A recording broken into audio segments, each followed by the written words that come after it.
तो नमस्कार समस्त को आउ गोटे नुआ भिडियो समस्त को स्वागत करुच्ची।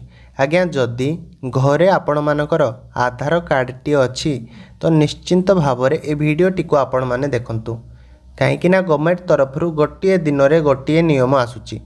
तो ये भिडटी को आपण मानक देखा निश्चिंत भाव में मुझे अनुरोध करी कहीं आधार कार्ड होची आमर गोटे बहुत गुरुत्वपूर्ण डॉक्यूमेंट है आम जीवन कथा जदि आम कहबा ताले आधार कार्ड हेउची एमिति एक कार्ड जहाँकि आम जीवन में बहुत गुरुत्वपूर्ण डॉक्यूमेंट जे कौन सी काम हो आधार कार्ड टी निश्चिंत भाव में दरकार होता है। तो से कहूँ वीडियो को शेष पर्यंत देखंतु कि आधार कार्ड पाई कौन वर्तमान अपडेट आसी नुआ अपडेट आसी आपण मैंने आज भिडियो संपूर्ण भाव में जानवा पाइबे। तो ता पूर्व जदि चैनल को प्रथम थर पर आसी तो चैनल को सब्सक्राइब करने जमा भूलें जितेबाला भी जेकोसी जिनस पेपर मध्यम हो कि गवर्नमेंट तरफ हो जेकोसी जिनस सामना को आसब आपण मैंने चैनल मध्यम सर्वप्रथमे जानवा पाइबे जदि आपण मैंने चैनल को सब्सक्राइब करेंगे। तो देखु वर्तमान ये जगार टिके अपेक्षा करूँ आपण मैंने संपूर्ण जिनस जानीपर वर्तमान अपेक्षा करूँ ठीक है। ये जगह देखो जो जगह मुझे राइट मारिली कि कौन कहुच्छी ना ये कहुच्छी जदि आपण भी आपण पिलांको आधार कार्ड अपडेट कराई नाहंती ताहाले शीघ्र कराई नियंतु। वर्तमान पिलांको आधार कार्ड हैला पिलांको पाई भी आधार कार्ड कराइबा बाध्यतामूलक करा जायछि। एथिपाई UIDAI जारी करिछि नुआ गाइडलाइन। एणु स्वतंत्र भावे समस्त राज्य बा केंद्र शासित अंचल को चिट्ठी लिखि अवगत मध्य करा जायछि। तो ये थिला आपण मानकर प्रथम नोटिस तार परवर्ती नोटिस गुड़िक देखिले आपण माने संपूर्ण भाव में जानीपारे। तो वर्तमान आम जानिबा तार जो परवर्ती नोटिस आइछि से विषय आम वर्तमान जानिबा। तो देखो ये जगह वर्तमान जो जगह मुझे राइट मारिली ये हूँ तार परवर्ती नोटिस कि कौन कहुच्छी एणु आपण को आधार कार्ड तुरंत अपडेट कराइबा जरूरी। पिलांकु 5 वर्ष होइतिबा बेले आधार कार्ड कराइबा को हेबो। एहा परे 15 वर्ष बयस रे पुणी थरे आधार कार्ड अपडेट कराइबा को हेबो हैला। आपणक पिला को सेठी आहुरी भी मध्य सूचना अच्छी। प्रथमे यही सूचना गुड़िक आपण मैंने जानतु कि से कहूँ पिलांकु जदि 5 वर्ष होइथिबो तो आपण मानकर आधार कार्ड टी निश्चिंत नुआ आधार कार्ड टी बनाई देबे एवं 15 वर्ष पर गोटे रोचे बायोमेट्रिक अपडेट है पिलांकर फेस हबो पिलांकर फिंगरप्रिंट हबो हैला पुणी पुनर्बार चेंज हबो जेहेतु सेमानकर बयस भी मध्य आस्ते आस्ते बढ़ुची सेमानकर फिंगरप्रिंट एवं सेमानकर फेस चेंज भी मध्य होउची। तो सेतिपाई से बायोमेट्रिक अपडेट टी करने को आपण मानकु निश्चिंत भाव में गवर्नमेंट कहबो किंबा जदि जेकोसी जगार आपण मानकर कार्य थिबो आधार कार्ड टी अपडेट जदि आपण माने करि नथिबे 15 वर्ष पर तो जो जगार भी आपणक पिला फिंगरप्रिंट दौथिबे तो से जगार आज्ञा बिल्कुल भी भाव में तांकर फेस समान हेबोनी किंबा सेमानकर फिंगरप्रिंट भी समान हेबोनी विफल होइकी आपण माने से जगार भी मध्य आसी पारंती।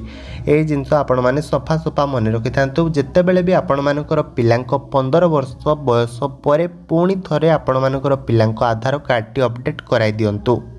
तेबे एथिपाई विशेष चिंतित हेबार मध्य आवश्यकता नहीं कारण UIDAI कहिछि आधार कार्ड अपडेट पाई प्रत्येक स्कूल कैंप मध्य लागिबो। वर्तमान यूनाइफाइड जहाँकि district information system for education plus application को समस्त तथ्य मध्य प्रदान करिबो किए ना UIDAI जहाद्वारा क्यों क्यों पिलांको आधार कार्ड अपडेट होइनी ताहा मध्य एथिरे स्पष्ट हो जिवो हैला। वर्तमान आमे जानिबा कि आपण माने भाबुथिबे वर्तमान ए UIDAI कोन UIDAI होची एमिति एक वेबसाइट जहा कि आधार कार्ड रो गोटे बड़ वेबसाइट बोली से कहूची। तो परवर्ती नोटिस गुड़िक देखिले आपण माने संपूर्ण भाव में जानि परिबे सब जिंस। तो ये जगह आपण मैंने वर्तमान देखंतु को जगह ना देखंतु ये जगह जो जगह मुझे राइट मारिली वर्तमान से कौन कहूँ भल भाव में देखंतु कि से कहूँ आधार कार्ड अपडेट न कराइले नीट JEE CUET भली यूनिवर्सिटी और प्रतियोगितामूलक परीक्षा पाई रजिस्ट्रेशन बेले मध्य समस्या पड़ पारती पिला माने। एणु UIDAI स्पष्ट कहिछि जे 5 वर्षरु 15 वर्षीय पिला माने बायोमेट्रिक अपडेट कराइबा मध्य जरूरी। तो ये टिके पूर्वरु मु आपण मानकु से जिंस ही कहूथिली कि बायोमेट्रिक अपडेट होछि से जिंस कि 15 वर्ष पर जदि आपण माने अपडेट करूनाहाती जदि तापर अपडेट करेंगे ताको आमे बायोमेट्रिक अपडेट बोली कहबा कारण एभली प्रक्रिया द्वारा आधार डाटा सठिक रही है स्कूल आधार कैंप लागिबाकु थिबारु अभिभावक और पिलांको पाई मध्य आधार अपडेट कराइबा सहज और सरल मध्य हेबो। तो ता परवर्ती नोटिस आपण मैंने देखु भल भाव से कौन कहूँ ना समय समय आधार कार्ड को नहीं नुआ नुआ अपडेट आसी थाए यह जानिबा मध्य जरूरी नहेले जरूरी कार्य बाधा उपजी पारे। एही क्रम एबे पिलांको आधार कार्ड नहीं आसी एक नुआ अपडेट जेकोसी आधार अपडेट केन्द्र को जाई यही अपडेट आपण मैंने करें पिलाए किंबा अभिभावक यहाकू नहीं विस्तृत सूचना पाइबाकू हेले आधार वेबसाइट विजिट करें लोक। तो बर्तमान आपण मैंने भावुथिबे कि जो आधार वेबसाइट आपण मैंने विजिट करेंगे तो कौन सर्च कले आपण मैंने से आधार वेबसाइट टी विजिट करेंगे। तो UIDAI आपण मैंने को टिके पूर्व भी मुझे कहूली जहाँकि रोचे आधार कार्ड रो गोटे बड़ वेबसाइट। तो से UIDAI आपण मैंने जदि गूगल क्रोम रे सर्च करती तो आपण मैंने पाइपर संपूर्ण जिनस आधार कार्ड विषय। तो बर्तमान भी आपण मैंने भाव एतिक भाव सूचना थिला। तो जहाँ भी बुझी न पारे निश्चिंत भाव में आपण मैंने कमेंट माध्यम मते जनातु मु निश्चिंत भाव में आपण मानकर कमेंट रिप्लाई देवी। तो वीडियोटी जदि भल लगी वीडियोटी को लाइक करूँ आउ चैनल माध्यम जदि आपण मैंने भावुंट कि हाँ ये चैनल माध्यम आम किसी शिखा पाचु तो निश्चिंत भाव में चैनल को सब्सक्राइब करके रखि था। ताले रोचे आ गोटे वीडियो आपण मान पुणी देखा। जय जगन्नाथ।